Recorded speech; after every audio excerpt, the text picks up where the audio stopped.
Hello, my name is Peter Geoghegan and I'm the Investigations Editor at openDemocracy. And I wanted to welcome everybody to this afternoon's discussion. How can we save freedom of information? And last year, openDemocracy published a report called Art of Darkness, which was looking at the state of freedom of information, or we call FOI, in Britain. And I must say, it's not very pretty.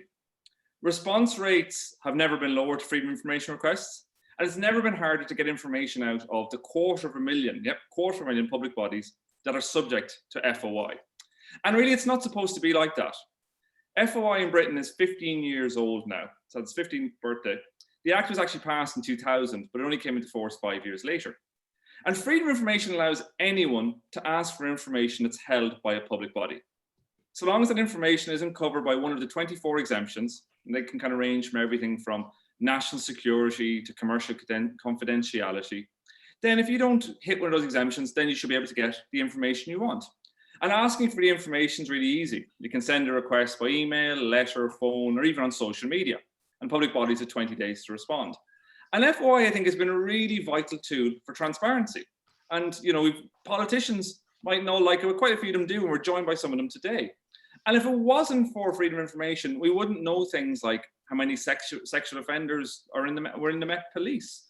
We wouldn't know how councils had spent up to £100 million on credit cards, on dinners and luxury hotels and state-of-the-art gadgets. We wouldn't even know that there was high-level discussions in the 1970s about the possibility of importing specially trained bottlenose dolphins from the USA to hunt through Loch Ness looking for Nessie. But now I think, because of the kind of work we've been doing and lots of other people in this space, lots of great organizations who campaign around freedom of information, I think now we need to think about how politicians and everybody else can protect freedom of information and how we can strengthen it so that it works for everybody, because it's a right that we all have. And that's why we're joined by this fantastic panel today to discuss this very topic. And I just want to say a huge thank to SOAS, who've organized this, and to our chair today, Alison Baumann, who's the Professor of Society and Belief at the Center of Islamic Studies in the Near East and Middle East Department at SOAS, and she's going to be chairing today's discussion. Alison, I'll take it away. Thank you very much. Thank you very much, Peter. So freedom of information compliance is worsening, waiting times are increasing, and some public bodies don't even bother to respond to requests at all. So it's very important that we're here today. openDemocracy works tirelessly and effectively on this issue, and I'm delighted to be chairing this panel with openDemocracy. As a professor at SOAS, I lead a project called ICOP, Influencing the Corridors of Power. With a team of young academics, I work to improve political literacy and speak truth to power by improving communication between Westminster and academics and evidence-based research and policy. It's idealistic, it's high-minded, but we've had some really good impact. Now, we are joined today by, in this order, I will ask them to speak in a moment, David Davis, Lord Clark, Dr. Ben Worthy, Jenna Corderoy, Michelle Stanistreet, and John McDonnell. This is a fantastic lineup. And I will ask them to speak only really, please, for 3 to 4 minutes, and I might start hemming and hawing and, fidgeting and might even get worse than that. We'll see how it goes. So David Davis, Conservative MP and former Brexit Secretary. David, you have said that the battle for freedom of information is eminently winnable. Please, away you go. All right. I was always struck after David Clark did his fantastic job in creating the current state of FOI. Tony Blair was once asked, what was his greatest mistake in government? And he said freedom of information, which convinced me that actually it was the greatest thing he did, not the greatest mistake, because it was so uncomfortable. So why was it the greatest thing he did? Well, I mean, it's got 3 real big aspects to it, in my view. Firstly, accountability, which is sort of obvious. Secondly, it broadens direct democracy in the only way it works in this country. It broadens it. Thirdly, it actually forces a challenge to the paradigms of government and makes it more intelligent, more creative. What do I mean by that? When I was Public Accounts Committee chairman many years ago, I came to the view that the big bureaucracies of Whitehall actually, if anything, exacerbate the pernicious effects of the British establishment. What do I mean by that? Well, it exacerbates the misuse of power. best example, I think, the Iraq War, where effectively Whitehall was complicit in deception of the British public. Misuse of resources. Well, the current example, the chumocracy going on in terms of the allocation of contracts, which we've seen at the Greensill one most recently, actually was encouraged by Jeremy Haywood, one of the permanent secretaries who had the highest reputation, but nevertheless, he encouraged that. The inability to admit mistakes, massively important. Most dramatic example comes to mind was the contaminated blood catastrophe, in which we failed to do anything about it for God knows how long. And locked paradigms. You know, the government gets itself into a mindset and can't get out of it. I mean, there are a whole load of those from the MOD fighting the last war onwards. What FOI did after David introduced the Act was it sort of superseded the monopoly that members of Parliament had through parliamentary questions on actually holding the government to account and holding them up to answer. And that was a good thing. It was fantastically effective, I think, in its early years. But it's undoubtedly, as you've already said, Chairman, that it's weakening over time. As Whitehall has learned new tricks, and actually the avoidance of freedom of information has become a political strategy in its own right. I have a single example in my mind at the moment. Last year, during the initial part of the COVID crisis, I was suspicious that the decisions the government was taking were not on the basis of science, but on the basis of opinion polls and focus groups and so on. This government spends more money on opinion polls and focus groups than any other government in history. So I asked them, could they just publish them? You know, it seemed simple. I mean, they're provided by their contractors, done with taxpayers' money, can't possibly be state secrets. I'm still trying. They first said they couldn't do it because it was advice to ministers. Then we proved that was wrong because that broke one of the exemptions. Then they tried other excuses. They're now down to it's too expensive. And guess what? The Information Commissioner is unable to overrule them. He has to go along with that. That seems to me that is a ridiculous state of affairs. Something as simple as that can't be pulled out of the open domain. Others will talk about all the other mechanisms they're using, but that's just an example. A year after I asked the question, we can't get an answer on something that plainly should be in the public domain. Plainly actually gives the existing government a competitive advantage over the opposition because it can do all sorts of polls and nobody knows what it learns from them. What do I think and so that leads me to what I think needs to happen. I think we need to put a lot of pressure on the ICO to be much more aggressive in upholding the Freedom of Information Act. I think we have to be very resistant to government attempts to close it off. We've got a new Official Secrets Act coming soon, in which public interest will be exempted. I think we should actually create a duty to disclose, i.e. a presumption of disclosure, not a presumption of withholding. I think we should aim to abolish the FOI clearinghouse. Others can talk about what that means, but it's, in my view, a pernicious action.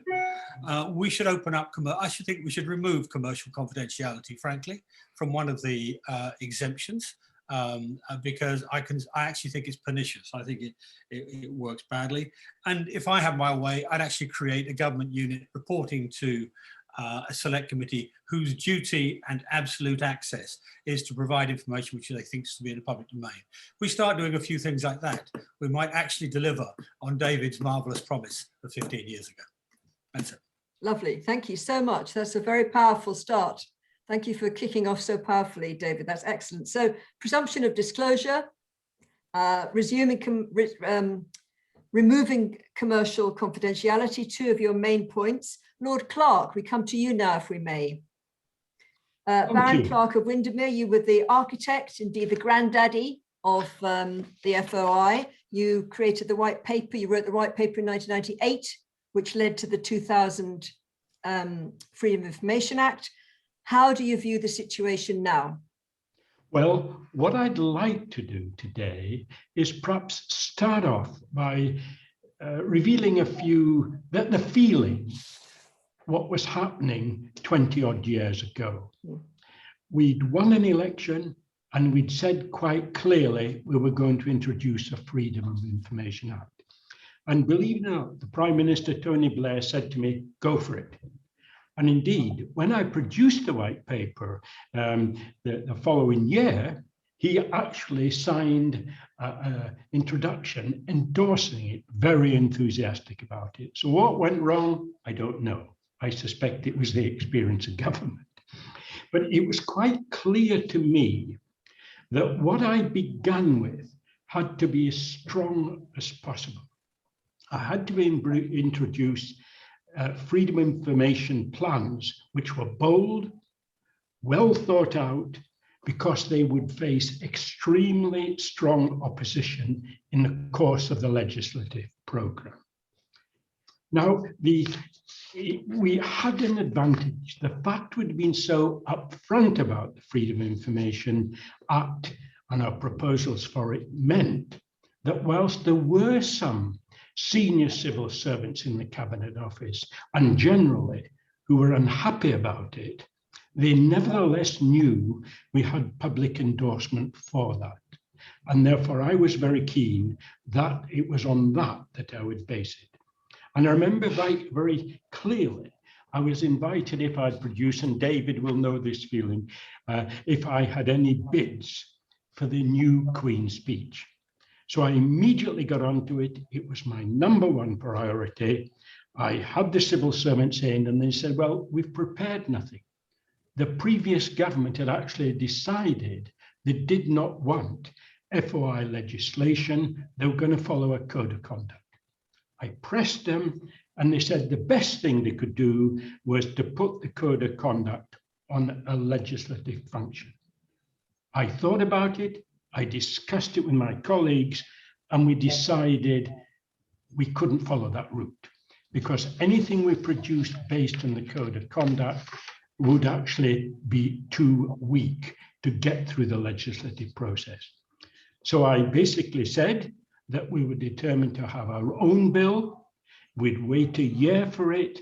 And in that year, we visited various other countries to see and learn of their experiences. And we based our white paper, which was a very bold, a very radical proposal, which was weakened, as I predicted, in the course of legislation. And I'm afraid, although we could accept the finished legislation, over the years, the situation is exactly as David has described. And I've seen week by week and almost daily, I get people talking to me about freedom of information, and they all came up with the same stories now, how public bodies are confident enough, often to deny that they're subject to FOI. When they're pressed, they then say, oh, they're so busy, they can't meet the 20 days, and that's gone out the window. And now, of course, we're getting all the restricted action that we see, especially led from the Cabinet Office with the clearinghouse, etc., etc. And I'm afraid that we can save the day, but it's going to mean a lot of us are going to work very hard over the months and years ahead to get back even where we were 10 years ago, let alone to where we want to go. Thank you. Thank you very much, Lord Clerk. That's fascinating. When we get to the questions section at the end, I think we'll probably be coming back to you about what this extreme hard work is going to look like so that we can recover your vision from 1998 and 2000. Thank you very much. Dr. Ben Worthy, you're just round the corner from me in SOAS, but we've never met. I have to remedy that. You are a Birkbeck academic with a keen interest in freedom of information.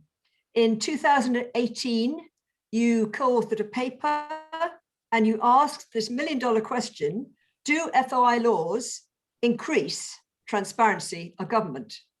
So talk to us today, please. Well, the short answer to that is they definitely do. And what I wanted to do was just put together three kind of ideas or arguments about how FOI really works, and I think would be really important things to bear in mind when we start thinking about the operation of freedom of information laws and some of the arguments that are put forward both for and against it. So the first thing to bear in mind is that the benefits of freedom of information laws are often hidden.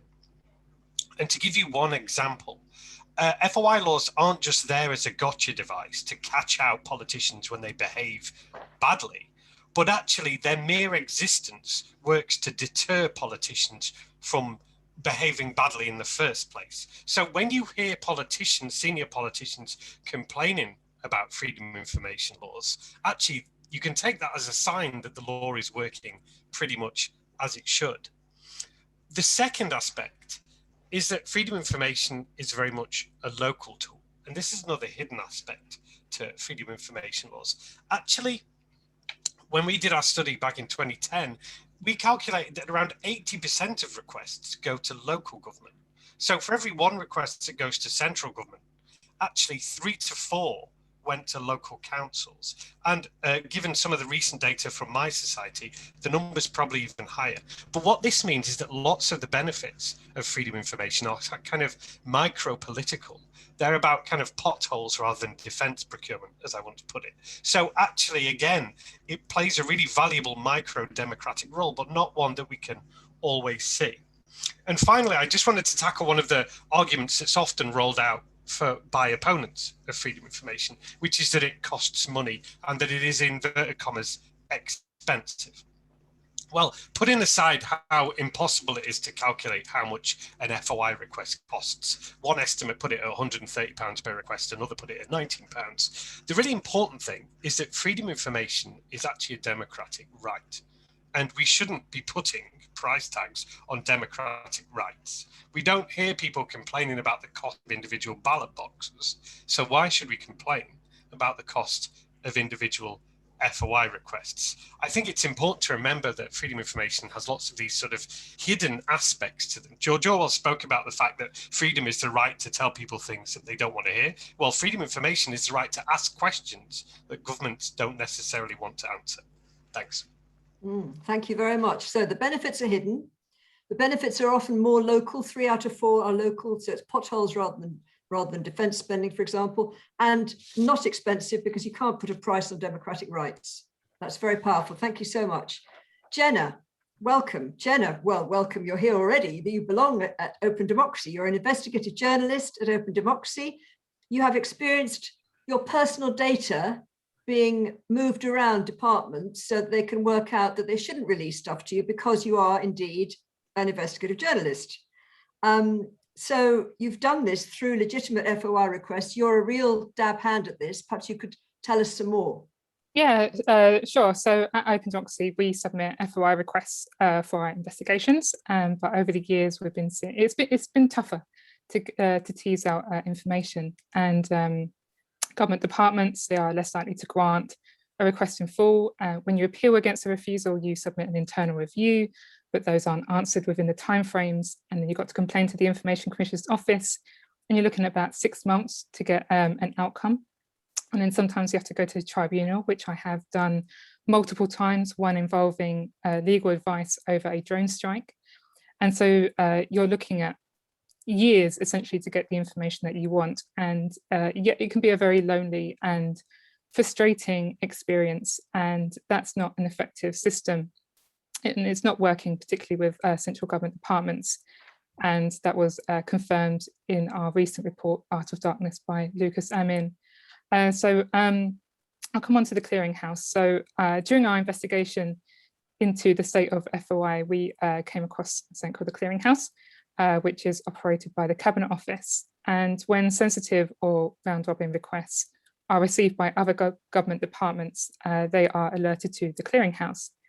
And the clearinghouse circulates lists of these requests, including the name of the requester and advice from the clearinghouse on how government departments should handle such requests. And I asked for these lists in August 2018. I'm now having to go to the tribunal next week to obtain the full unredacted copies of these lists. So the whole FOI challenge has, lasted for about 3 years, which I suppose sums up the problem of FOI in the UK. We did get a partial release of those lists, and when we started analysing them, it appeared that these requests were coming from journalists, researchers, campaigners. These were being beamed out across Whitehall. I was on it, Peter, you were on it, a number of other journalists were on it, and other campaigners. It was quite remarkable. And there are lots of concerns about how this is operating. the Cabinet Office has the worst record when it comes to FOI, and there's certainly been a lack of transparency over this operation. There are issues around applicant blindness and as well as data protection. I would really urge people to read a fantastic piece on the clearinghouse by a data protection expert, John Baines. And we also found that government departments go directly to the clearinghouse for advice, but that in itself has caused delays. I'm Jason Evans. He is a campaigner who has worked very hard to obtain documents about the infected blood scandal, and he has had experience with the clearinghouse. He put in a request to the Treasury that got kicked up to the Cabinet Office. And what happened was that the two departments were sort of going back and forth. Do we give the information or not? And it took 5 months for that sort of internal argument to settle. And there are documents which indicate the Cabinet Office was actively discouraging the Treasury from making a disclosure that goes against FOI totally in the spirit of FOI. So yeah, it's a pretty awful picture of FOI, and at openDemocracy, I'm confident we will keep on pushing for transparency, and there'll certainly be a lot of FOI challenges, but things really do need to change. We need to have a stronger regulator, and I think government departments should pay attention as to what their duties actually are. Thank you very much. Jenna, somebody's just asked you in the chat to give the name of the excellent book. Could you just say it again? You mentioned an excellent book. Oh, article, sorry. It's by John Baines. Unfortunately, I don't have someone put, oh great, Peter, you put it in. You put the link in the chat, thank you. Thank you, thank you so much. That was a very clear picture of how really difficult this is to get democracy to work for us. You've achieved great things, but it's tough, Jenna, I can see that. Michelle.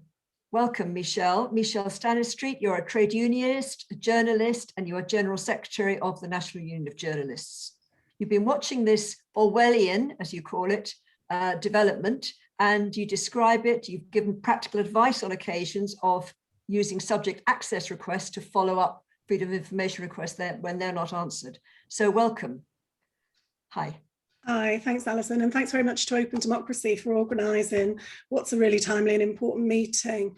The campaigning for transparency and upholding the public's right to know and holding power to account is obviously a very central part of the NUJ's work to defend journalists and journalism, and the use of FOI requests by journalists right across the industry, especially across local and national news, is to secure access to information that rightly belongs in the public domain, is very clearly in the public interest, and frankly shouldn't have to be wrested from officials, public bodies and organisations in the first place. I completely agree with David that there should be a presumption of disclosure. And there are so many stories that simply wouldn't see the light of day without journalistic deployment of this legislation. Just to add a few to Peter's eclectic list, there's the example of NUJ member Chris Byrne at the Yorkshire Post, who revealed a highly controversial and secretive operation that involved the police, the highways firm and the council against anti-tree felling protesters, the reports of which led to public outrage, apologies from the council and the scrapping of that controversial strategy. The Sheffield paper, The Star, was able to reveal details of 2 reports into child sex exploitation that followed their freedom of information request, which showed that the police had been warned about this back in 2003 and 2006, that the city had a very entrenched sexual exploitation problem. Rob Evans's FOI endeavours, of which he's got many, and his sheer persistence gave the public a glimpse into one of the most secret areas of British life with the Prince Charles Black Spider memos. It took a battle over the course of a decade through the Freedom of Information Tribunal, the High Court and the Appeal Court, and onto the Supreme Court to get that information out into the public domain. And during this pandemic, over the past year, it was an FOI request to a local hospital that enabled reporters at the News in Portsmouth to reveal that 25 patients with COVID have been sent back from their local hospital to care homes as the pandemic hit, something that was replicated right across the UK and will no doubt feature pretty heavily in any future inquiry into decision making that's taken place through the pandemic. And so journalists kind of continue to face barriers and challenges in their pursuit of accessing this kind of information that leads to those kind of stories. And we see that as very much part of an increase in pattern of behaviour on the part of government and public bodies, where we're seeing a clampdown on information, we're seeing the deliberate undermining of journalists and news outlets, which is becoming all too commonplace. And when stories don't meet with approval, we're seeing them dismissed as fake news. So I think Open Democracy's work on the clearinghouse is incredibly important in that context. That amounts to illegitimate monitoring that risks journalists being put on a blacklist. So you're right, as you say, Alison, we've called on NUJ members to submit subject access requests in order to establish just how the government is centrally managing freedom of information applications from the media and what information they're holding about journalists and their requests and what they're doing with that. It's very clear to the NUJ that this legislation needs to be better and more rigorously enforced. Journalists making applications are routinely given the runaround. Their efforts to report and to secure transparency are stymied and thwarted. And as I mentioned with Rob, it's sheer doggedness on the part of our members, which is often what it takes to get information that should have been handed over up front. And like many regulators, the Information Commissioner's office has been pretty much hollowed out. Any regulator should have teeth, so it should be in a position to operate without fear or favour, and that should mean independence from the government of the day. It should also mean that they have the means and the resources to proactively stamp down on this kind of behaviour, on obfuscation and delays, and to be able to properly penalise and send a strong message to guilty offenders and others that want to get away with that kind of behaviour, because the absence of that is almost an invitation for dodgy behaviour. It undermines the pursuit of transparency, and it only serves the interests of those who are kind of dodging and weaving and trying to evade public scrutiny. It doesn't serve the interests of the public. And I think we've seen that in recent days. How can we have a situation where a former Prime Minister's text to the Chancellor have been withheld on the grounds that they were sent with an expectation of confidence? The notion that these messages are not in the public interest when the government itself has had to announce a slew of reviews is just daft. And it's almost laughable, but critically, it's that kind of behaviour that undermines public trust in politics and our institutions. And David mentioned Blair calling it his great mistake. I think it's also ironic that Cameron apparently called the Freedom of Information Act a buggeration that furs up government. So we see non-compliance of the Act is a criminal offence, but clearly the deterrent isn't strong enough. We need more robust measures and greater sanctions to properly deter those who indulge in repeated non-compliance and deliberate avoidance and dishonesty and poor record keeping. So I think this past year has underlined just how important the role of journalists and journalism is in our society, and how reporting in the public interest, for that to operate effectively, transparency and access to information is absolutely key. It should be a basic underpinning of any democratic society, and that's why the NUJ firmly believes that protecting and strengthening FOI rights is something we should all commit to and work collectively to secure.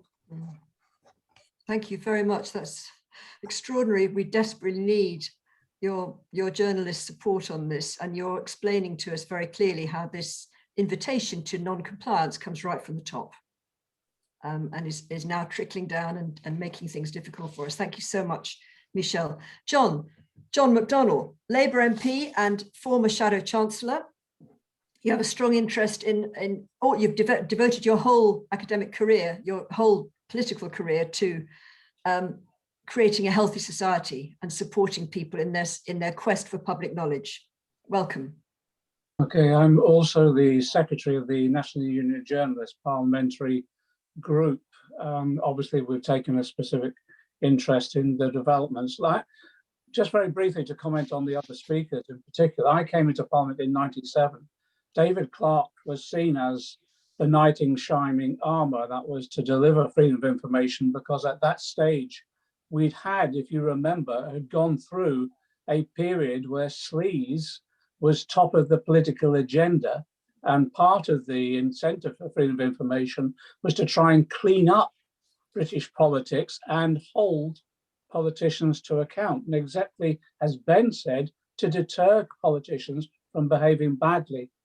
I don't think I've appeared on a platform with David before, but I remember the disappointment that there was amongst many of us that he was not allowed to see the legislation through. And I think that was deliberate. I think that was deliberate because there were those who were wanting to weaken the legislation that eventually emerged. Although I have to pay tribute to David for his absolute dogged persistence on this issue. We wouldn't have got any legislation if it wasn't for David Clark. With regard to what's happened since, I think David Davis has summed it up excellently. Another valiant campaign around freedom of information. But what we've seen is over the years, not just weakened legislation introduced with a number of exemptions, but also the erosion of even the operation of that weakened legislation. And I think we're in real danger of the water closing over that legislation if we're not careful. And Jenna and Michelle have outlined the whole range of the way in which the legislation has come under assault and ignored, deliberately ignored, and at the same time a level of obfuscation in response to freedom of information requests, which has become an art form in government to avoid actually to avoid telling the truth. And I think we have to recognize how dangerous a situation we're now in. We have in government, and I think it is at all levels, we have almost a culture of impunity. Politicians literally think they can do anything and not be held to account. We're now in a situation where parliamentary questions are not answered for months on end. Freedom of information now is so weakened that we're back to square one, where people are being forced into judicial review systems all over again. So I think we're in a really dangerous situation, both in terms of the freedom of information operation, but that means undermining of our democracy as well. So where do we go from here? Well, if nothing else, I think David Cameron has given us an opportunity now. And we're now in a situation where there are investigations that have been triggered by David Cameron's behavior in terms of lobbying that has spilt over into, exactly as David Davis said, the chumocracy of the distribution of contracts, as well as the ability of ministers to be held to account for their actions. I'm now a member of the Public Administration and Constitutional Affairs Select Committee. We've now published our terms of reference for our inquiry, and they are very broad. And we'll be looking, I hope, at a whole range of activities, including the operation of the freedom of information, because that does come under that select committee. So I think all of us now have got to use this opportunity where, again, as a result of what has quite clearly been exposed as almost old-fashioned sleaze, that, as we saw in the 1990s, that eventually led to the freedom of information original legislation. Let's use this opportunity of these various inquiries to put freedom of information back solidly on the agenda. Otherwise, I think the message out to the wider society, we will never be able to hold politicians to account, and we will never be able to effectively expose bad behavior, sleaze, and illegal acts. And eventually it will lead to the erosion of our democracy, which we all hold dear. Yes, yes. Thank you so much. Very, very strong arguments, and we wish you luck with your inquiry. And if there's anything we can do to help at SOAS, ICOP, or Open Democracy with your inquiry, please let us know. That's fabulous. It's great news. Now to questions. We've had some questions. We had a lot of questions sent in. Some of them were very specific. We're going to favour the more general questions about the principles and the practice of freedom of information. So given that, give you a fact from the brilliant Art of Darkness report, about 10 years ago, counting 3 out of 4 freedom of information requests would be responded to. 3 out of 4 would be responded to and 1 would be blocked. Now it's 1-on-1, and in some departments even worse. So given that scenario, Lord Clark, might I ask you to answer the million-dollar question: how can we convince this government to properly enforce existing freedom of information law, which you so brilliantly brought to birth? Well, I must admit, I did foresee difficulties. I foresaw great difficulties, but I thought we might have got away with it. And then about 10, well, it was before 10 years, but let me just take 10 years, pluck it out. Things started to go wrong, and they've really gone seriously wrong. And I think when we're talking about politicians, and I do accept at the end of the day, it is the politicians who are responsible. I never had any doubts that, remember, the whole civil service for generations had operated through secrecy. The openness, they didn't see freedom of information was just an extension of democracy. They couldn't understand that concept. And I think that's a concept we've got to pursue and argue even stronger. We've got to explain to people that voting, that democracy is not just going and voting every year in the local council elections or voting at a general election. It's much more than that. It's given people rights to live a life where they have some control over that living. And that is basically dependent upon getting information. So I think we've got to take the argument almost back to the beginning and start working out how we get it into the system once more. And we've got to hope that a new government might come along that doesn't have this obsession with closing down society. And I'm not making it as a political point, because I think it transcends politics to a certain extent. It's whether politicians understand what democracy is about. I think we're going to go back to basics, really. I look forward to other people's point of view on that one too. Thank you very much. I think we'll come back to that one, but I've got another question here, perhaps for Michelle. Given what you were saying about the open access, etc., do you think, Michelle, that the current arrangements for the freedom of information need to be changed in any way? Is it fit for purpose? Should it be updated? Should it be expanded?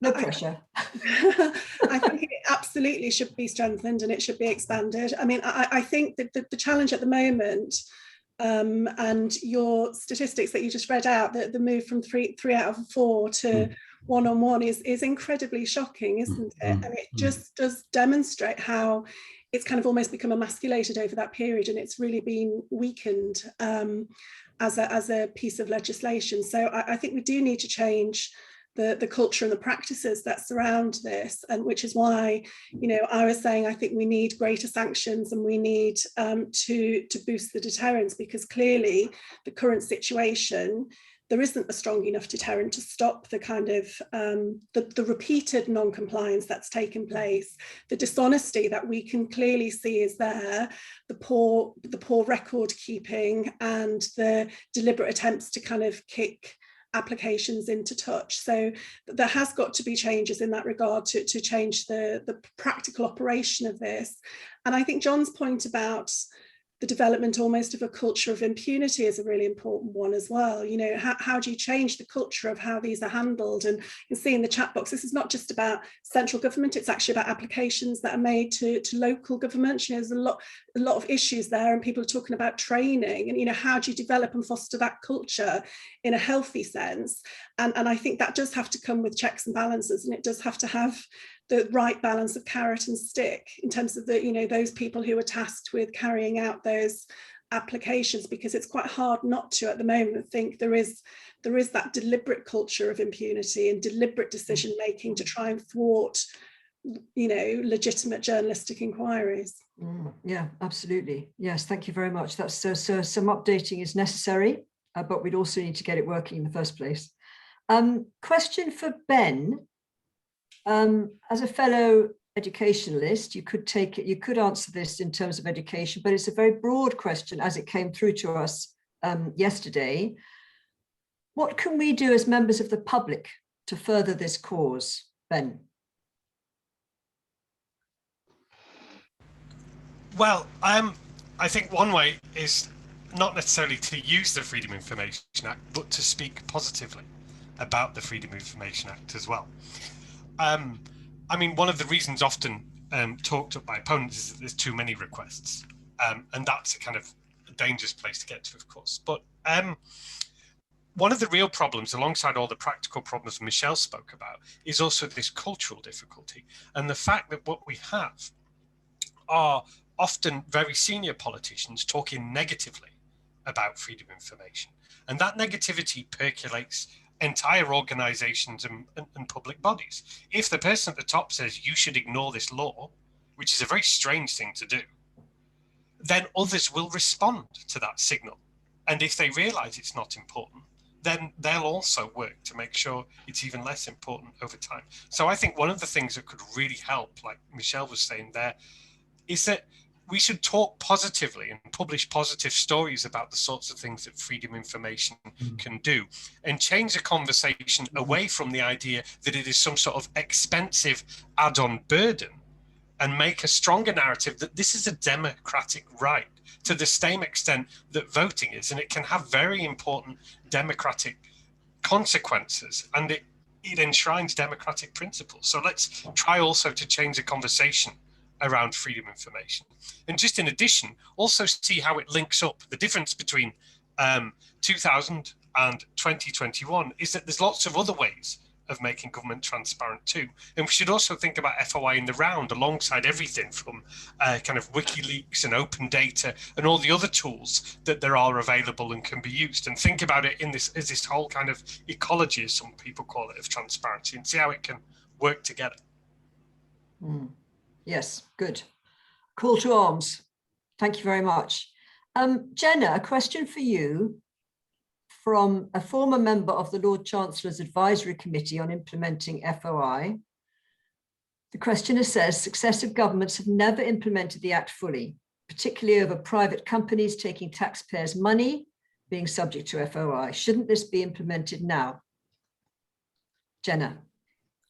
Yeah, I mean, throughout the years, there have been multiple calls in extending the FOI Act to cover private companies delivering public services. Those calls haven't really been taken up, it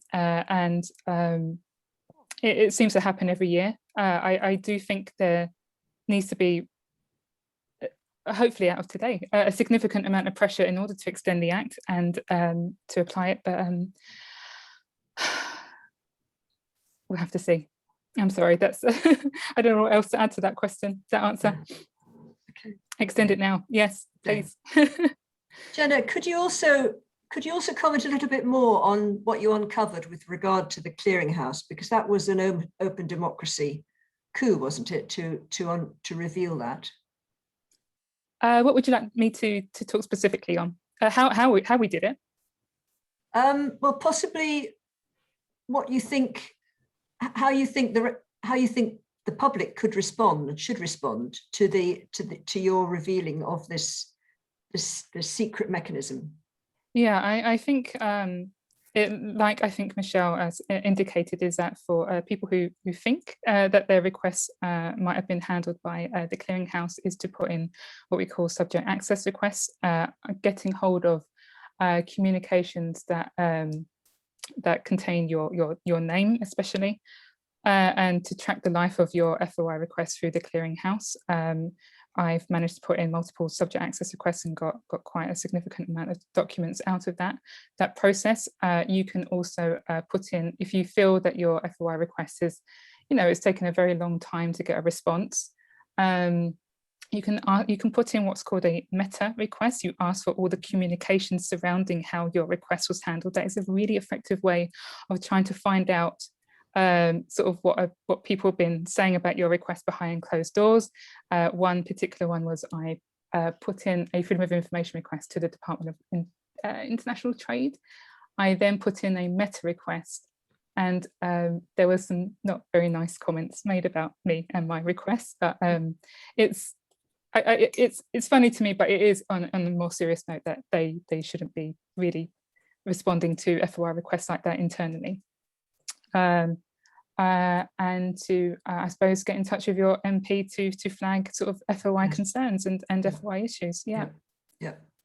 Thank you. Thank you very much. Lord Clark, may I draw you in again? We've got a slightly specific question, but it's quite disturbing. I wonder if you could apply it to England. It's about Scotland, but perhaps you could apply it to England as well. The questioner says, the Scottish government reacted to COVID by delaying freedom of information response rights. Was this legal?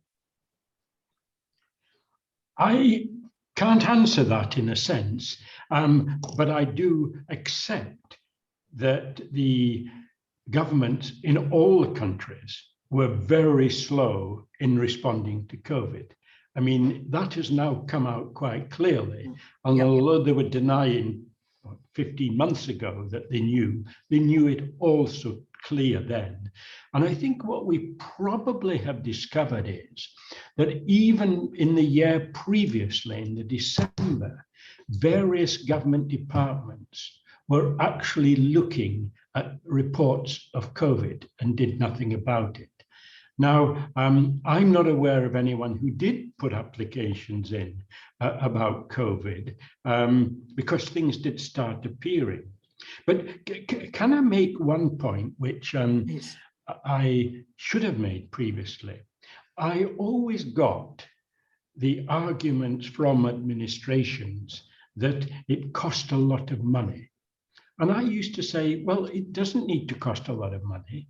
What you ought to be doing is devising a system of administration that by its nature is open, and that you actually publish the information in your own time when it's easier for you to do and less expensive for you to do. And once you've done it, you can then, when you get a freedom of information request, just refer them to the open information.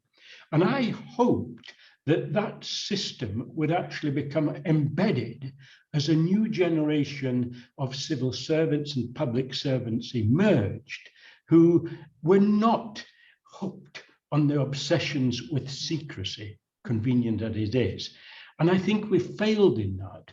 But I do think it's something we ought to be arguing with governments, that as they devise new systems of running, new ways of running public bodies, that they build in openness, because it's cheaper and obviously it's more democratic as well. But I'm sorry I can't answer your original question because I hadn't actually come across it at all. But no doubt we'll get people ringing in and telling us. But it's an interesting issue, isn't it, about because we're looking at the union currently and wondering whether the union will hold. So we're beginning to look perhaps differently at each other. We're at many kinds of crossroads here. Thank you very much, Lord Clark. A question, please, was sent in, and I would like to ask John McDonnell to have a go at this. And it's about the Information Commissioner's Office. And the question is, as we know, they're understaffed, they're underfunded, they're incredibly busy, particularly perhaps in times of pandemic. Is their enforcement in effect toothless, and what could be done? It's always difficult to criticise a public body that's struggling with lack of resources, and I can understand the situation that they've found themselves in. It does relate back, though, to political decision making, because it's politicians that make the decision what resources they will be allocated. And the fact that they lack resources and therefore are rendered, unfortunately, in many people's eyes, ineffective, is a political decision that is based upon this culture of secrecy, because people are willing to, in government, are willing to use every mechanism they possibly can to avoid accountability. And I actually think what we've got to do now is, yes, make sure that there's adequate resources, the Information Commissioner. I also think there needs to be more resources provided to other bodies that can hold government to account and the Information Commission to account. The select committee process in Parliament, no matter what criticisms there are of it, it is an effective way of opening up debate within Parliament on the basis of solid information. I think there needs to be more resources applied to select committees so they can then be more exhaustive in their inquiries. But we've got to also, I think, in government, there's got to be a recognition that civil society organisations play an important role in this as well, and that they need resourcing, not with any strings attached to that resourcing, but actually funding that will enable them to actually tackle this culture of secrecy. The other issue as well, it is a related point, but actually the decline in the number of journalists in particular over the years, the assault that there's been upon the independent media, mainstream media, has undermined the ability of journalists themselves to undertake research. And I just take the example of the BBC, where there's been year after year cuts in the news staff, the number of journalists that are there. So we're in this maelstrom, if you like, the worst of all worlds, where a culture of secrecy is developed in government, whilst at the same time there's been a decline in the number of independent journalists able to investigate these matters. And I think it goes hand in hand. So part of the development of quality journalism and investing in journalism goes hand in hand with the making sure that they've got the resources as well as the rights to interrogate government and arrive at a freedom of information as David Clark originally envisaged it. Finally, let me just say this. I just want to reinforce the point. We mustn't miss this opportunity. We've got to ride on the wave of concern that there now is around a whole range of issues in government. And this isn't a party political point. It doesn't matter who this was under, what party this is under. I think there's a general concern on numerous issues now where, well, as a former Prime Minister said, the best disinfectant is sunlight. Well, we've got to now re-examine all the procedures which will let that sunlight in. So we mustn't miss this opportunity now. And I think it's a matter of urgency. And we could, I think, as a result of the public anxiety that there is about the failure of good governance at the moment and what's been going on recently in terms of, and I think the expression sleaze is most probably right. I think the public concern will enable us then to actually reform the system in a way in which we do have that thorough access to information, but independently monitored and effectively monitored, both by government institutions, government agencies established, of course, like the Information Commission, and also, I think, civil society organisation. But we should add to that investment in quality journalism too. Yes, thank you very much. I completely agree. And I think we're experiencing, are we not, a democratic deficit coming from very many different directions. The democratic deficit is caused if we cannot get public knowledge, if we cannot get freedom of information. I see it happening on campuses. I've just published a book on freedom of information in universities, freedom of speech, sorry, and looking at the way in which students are discouraged by various different mechanisms from speaking freely about difficult issues. And this is, as you say, John, this is part of a much bigger pattern that we really need to stand up to and challenge and rattle its cage and see if we can find the key. Now, I'm very Alison, can I just apologise? I must go now, but can I thank you and thank everyone else for a very interesting afternoon, and I've learned a lot from it, and we've just got to keep at it. Keep at it. Thank you very much. And we're very honoured to have had you present. Thank you so much, Lord Clark. Okay, thanks very much. Thank you. Good luck. Thank you. So I'm going to hand back to Peter to wind up for the next 6 or 7 minutes, because Peter, you're the real expert on these matters. And I've done as much justice as I can to the many questions, some from yesterday, some from today. As I said, I've tried to keep them so that they are looking specifically at the mechanism of freedom of information, not specific examples thereof. But it's been a fantastic panel. And Peter, over to you. Thank you very much, Alison. I probably won't even speak for 6 or 7 minutes, just for a couple of minutes, just to wrap it up. And I just want to say thank you as well to our fantastic panel. And I think it was really interesting to see all of the various issues that people were brought up, both within the panel. I think a lot of concern about how FOI is functioning within government, you know, both the clearinghouse, but more generally as well. And I think there's a really good question here that comes on, you know, it comes from Richard Danbury, and I think he's asking what can be done realistically. And I think, you know, I think some of the suggestions are increase the enforcement provisions available to the ICO, transfer policy of responsibility for freedom of information from the Cabinet Office back to the Ministry of Justice from where it used to be until it was transferred in 2015, and place the codes on a statutory footing. And I think all of those are really important functions. I was very pleased to hear John talk about potential for the for PACAC to look into freedom of information, to investigate into it. I think that's very important. I think, you know, having a body in Parliament that's going to start asking these questions and ask these things, because I think we know the enforcement provision of the ICO is just it's not been good enough. And I'm always loath to criticise public bodies too, but there needs to be a bit of a stick as well as a carrot when it comes to freedom of information. At the moment, it's just not there.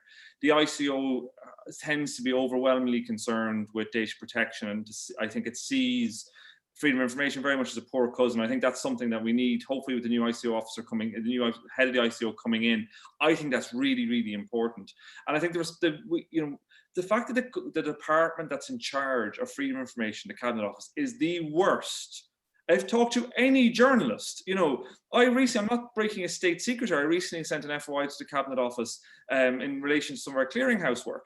I just got an extension yesterday saying the Cabinet Office, for the third time, this is now 3 months, has unilaterally decided to extend my request. You know, an extension request suggests if you extend an essay, you don't unilaterally. At university, if one of your students, Alison, was extending an essay, they don't unilaterally text you and go, Joe, I'm extending my essay. No, exactly.